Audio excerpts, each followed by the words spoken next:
African Union Communications Early Warning and Intelligence, commonly known as AUC3I, is an intelligence and security organization responsible for providing signals intelligence and information assurance to AU citizens, AU leadership, and AU armed forces.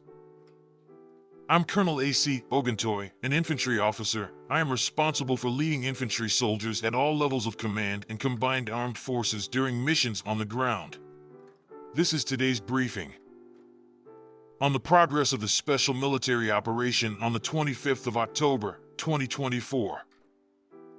From October 19th to 25th, the armed forces of the Russian Federation carried out 42 group strikes with high-precision weapons and attack unmanned aerial vehicles, which resulted in the destruction of oil and gas and energy facilities that supported the operation of enterprises of the military-industrial complex of Ukraine, the infrastructure of military airfields, production workshops, and storage sites for attack unmanned aerial vehicles. In addition, ammunition depots, fuel bases, as well as temporary deployment points for units of the Ukrainian armed forces, nationalist groups, and foreign mercenaries were hit. Over the course of a week, 55 Ukrainian servicemen surrendered on the contact line, including 39 in the Kursk region. Units of the North Group of Forces continued the operation to destroy Ukrainian armed forces formations in the Kursk region. Airstrikes, unmanned aerial vehicles, and artillery fire damaged the manpower and equipment of a tank, 6 mechanized, 3 airborne assault brigades of the Ukrainian armed forces, a Marine brigade, 4 territorial defense brigades, and 2 National Guard brigades. In the Kharkov direction, the formations of the motorized infantry and airborne assault brigades of the Ukrainian armed forces were defeated, and 2 territorial defense brigades.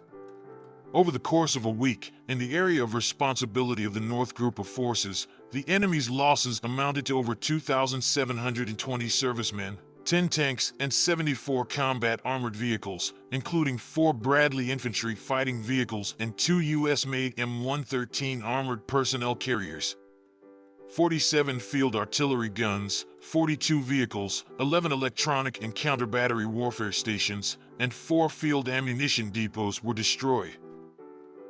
The settlement of Novosadov in the Donetsk People's Republic was liberated by active actions of units of the West Group of Forces. The manpower and equipment of the tank, 7 mechanized, assault, airmobile brigades of the Ukrainian Armed Forces, and the Territorial Defense Brigade were damaged. 20 counterattacks by assault groups of the Ukrainian Armed Forces were repelled. The enemy lost up to 3,180 troops, a tank, 11 armored combat vehicles, including 4 U.S.-made M113 armored personnel carriers, 28 vehicles, and 30 field artillery pieces, 19 of which were made in NATO. 6 electronic and counter-battery warfare stations, as well as 8 field ammunition depots, were destroyed. Units of the Southern Group of Troops continued to advance into the depths of the enemy's defense and liberated the settlements of Zorianoye and Serebryanka of the Donetsk People's Republic. Defeated were the formations of 5 mechanized, 2 motorized infantry, 2 infantry, assault, mountain assault, airborne assault, 2 airmobile brigades of the Armed Forces of Ukraine, a Territorial Defense Brigade, and a National Guard Brigade. Repulsed 11 counterattacks of assault units of the Armed Forces of Ukraine. The enemy's losses amounted to over 5,410 servicemen, a tank, 7 armored combat vehicles, including 3 U.S.-made M113 armored personnel carriers, 45 vehicles, and 37 field artillery pieces, of which 13 were Western production. 5 electronic warfare stations and 11 field ammunition depots were destroyed. As a result of decisive actions by units of the Center Group of Forces, the settlement of Nikolaevka in the Donetsk People's Republic was liberated. The manpower and equipment of 6 mechanized, motorized infantry, 2 infantry, ranger, airborne assault brigades of the Armed Forces of Ukraine, 2 brigades of Marines, 2 territorial defense brigades, 2 units of the National Guard, and the light assault brigade of the National Police of Ukraine were damaged. In addition, 72 enemy counterattacks were repelled.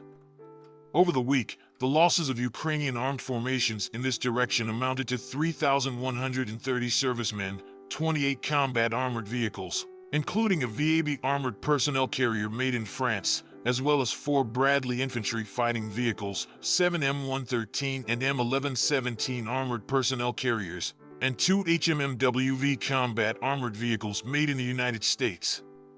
35 field artillery pieces and 23 vehicles were also destroyed. Units of the East Group of Forces have occupied more advantageous lines and positions. The formations of the mechanized, motorized infantry brigades of the Armed Forces of Ukraine, 3 territorial defense brigades, and the National Guard Brigade have been defeated. The enemy lost up to 750 servicemen, 3 armored combat vehicles, 21 vehicles, and 16 field artillery pieces, including 13 self-propelled artillery units and caliber howitzers. 155 mm produced by NATO countries. Units of the Dnieper Group of Forces inflicted losses on the manpower and equipment of 3 mechanized, infantry, and mountain assault brigades of the Ukrainian Armed Forces, 2 Marine brigades, 3 territorial defense brigades, and a National Guard brigade. The enemy's losses amounted to 440 servicemen, 37 vehicles, and 9 field artillery guns. A launcher of the IRIS-T anti-aircraft missile system manufactured in Germany and 7 field ammunition depots were destroyed. Russian Aerospace Forces aircraft shot down a MiG-29 aircraft of the Ukrainian Air Force. 3 French-made Hammer-guided bombs and 39 U.S.-made HIMARS rockets were shot down by air defense systems in a week, and 521 aircraft-type unmanned aerial vehicles. Since the beginning of the special military operation, a total of 647 aircraft, 283 helicopters, 34,304 unmanned aerial vehicles, 584 anti-aircraft missile systems, 18,871 tanks and other armored combat vehicles, 1,478 multiple launch rocket systems, 16,761 field artillery and mortar guns, and 27,598 special military vehicles have been destroyed. Thank you so much for watching this video. We hope you found it useful and informative. If you have any questions, please leave them below and we'll get back to you as soon as possible.